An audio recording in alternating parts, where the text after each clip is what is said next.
Oke sobat frontal, selamat datang di channel yang super frontal. Nah, di video kali ini kita akan membahas mengenai luka paling pedih. Ya, mungkin semua luka itu pedih lah ya kan. Gak ada luka yang gak pedih ya kan. Gak ada luka yang gak sakit. Gak ada luka yang gak membekas. Semuanya membekas, semuanya sakit, semuanya pedih. Ya walaupun kadang ada tingkatan atau levelnya gitu ya kan. Ibaratnya kayak ada luka yang memang sakitnya ya udah sakit aja gitu. Pedihnya ya udah pedih aja gitu. Dan membekasnya pun juga kayak nggak terlalu lama dan nggak terlalu apa ya, efeknya itu segitunya kali untuk membekas di dalam tubuh kita itu gitu ya kan. Jadi dia bisa menghilang gitu. Ada juga yang bekasnya memang sama sama sekali nggak hilang gitu. Kalau misalnya kalian bertanya, ya mungkin kalau ada yang lukanya enggak kok, enggak pedih-pedih kali, biasa aja. Enggak kok, lukanya enggak sakit-sakit kali, biasa aja. Enggak membekas kali kok, biasa aja. Sebenarnya enggak biasa aja. Bahkan luka yang paling kecil aja yang kayak kalian anggap biasa aja, pada dasarnya memang memang pedih. Pada dasarnya memang pasti sakit. Mau itu sekecil apapun, kalian aja lah kecucuk jarum yang sekecil itu. Pasti kan kayak sakit kan, ibaratnya kayak kalian sedang suntik atau lagi vaksin gitu atau apapun itulah. Sakit nggak? Kecil tuh sakit pasti. Pedih nggak? Pedih pasti. Membekas kalau kita dulu waktu kecil-kecilan kan kayak pernah iseng kan, kayak di apa ya, di bahu kita lah ya kan, sebelah kanan apa sebelah kiri ya, lupa aku. Jadi kalau dulu kan menandakan ada tanda bekas suntik imunisasi kita waktu bayi gitu ya kan. Nah pasti ada tuh waktu waktu gede atau waktu SD-nya tuh kayak membanggakan, mana kok ada nggak tanda ini, tanda suntik, aku udah suntik imun gitu-gitu lah ya kan. Waktu kecil kalian pernah ngalamin nggak? Kalau aku sih dulu di, mungkin nggak di daerah kalian lah ya, di daerah aku ya seperti itu gitu. Nah itu aja membekas guys, yang suntik itu. Jadi ibaratnya kalaupun kayak ya vaksin nggak terlalu membekas atau apa segala macam, ya mungkin bekasnya itu hanya sebentar gitu tanpa kalian sadari gitu ya kan. Oke, langsung aja kita masuk ya kan. Luka paling pedih itu ya kan. Ya memang pada akhirnya nggak ada yang tersisa gitu. Kita cuma bisa terima kasih sama dia karena udah singgah, terima kasih sama dia karena udah menjadi tamu, terima kasih sama dia karena pernah masuk dan pernah beristirahat di rumah kita gitu. Ya walau memang sifatnya hanya sementara, walaupun memang pahit, yang memang menjadi penghujung cerita kita, ibaratnya apa ya, setidaknya dia pernah datang dan membuat kita bahagia. Ya kalau aku pribadi maaf karena pernah menganggap dia gitu ya kan, selamanya bakal menetap gitu. Ya kalau memang ada pun kalian keinginan atau angan-angan seperti itu, ya alhasil nggak terrealisasi, ya kita bisa cuman bisa meminta maaf kepada diri kita dan maaf kepada diri dia. Kayak sebelumnya yang pernah kita bahas, yang pernah aku bahas gitu. Ya karena mungkin aku atau kalian pernah menyangka kalau misalnya dia itu akan selamanya sama kita, karena pernah mengira bahwasannya dia nggak akan lagi kemana-mana gitu.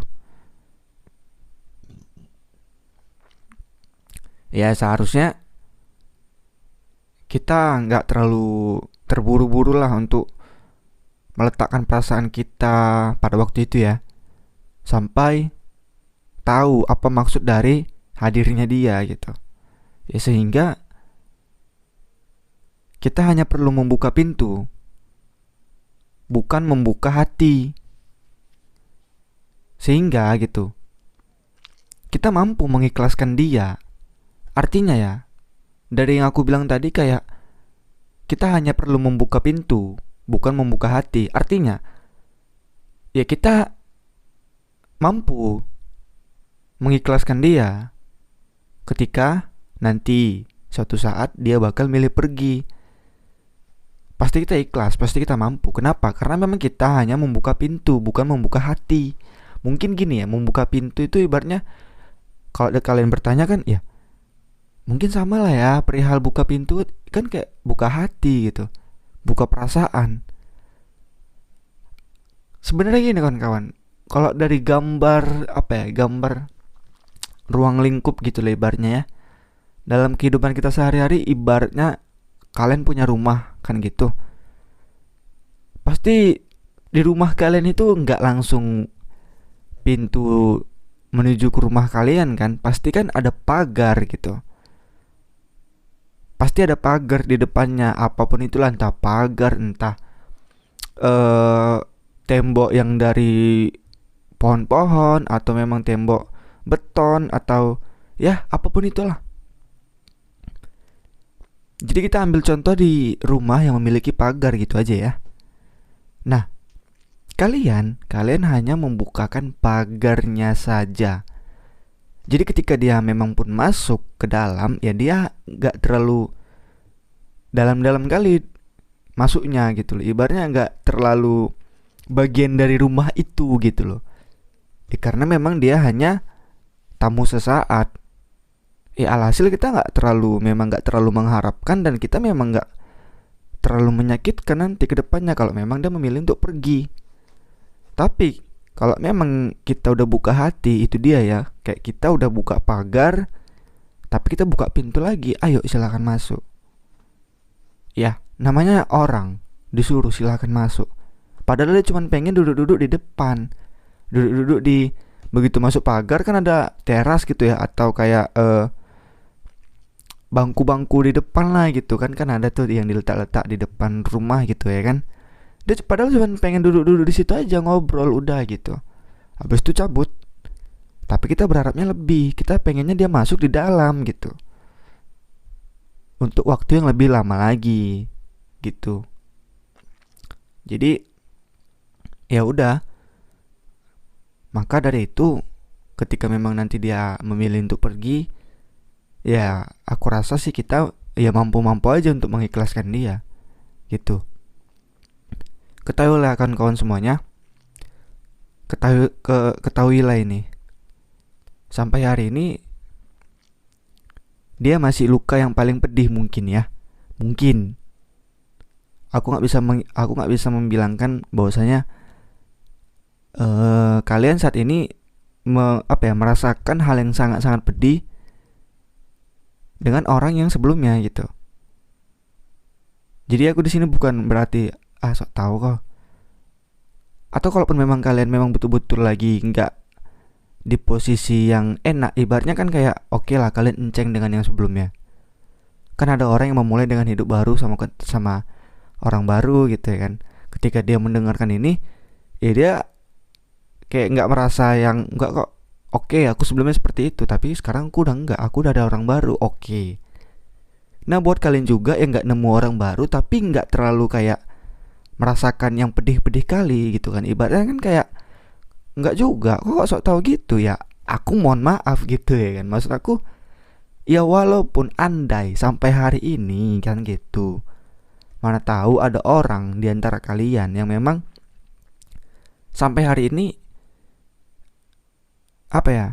luka yang paling pedih yang dia alami adalah memang kehilangan orang yang sebelumnya gitu.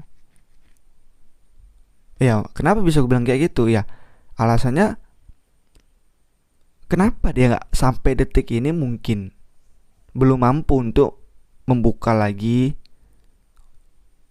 gerbang untuk siapapun. Itu bisa jadi alasan. Atau dia udah gak pedih-pedih kali lah bilang gitu ya kan.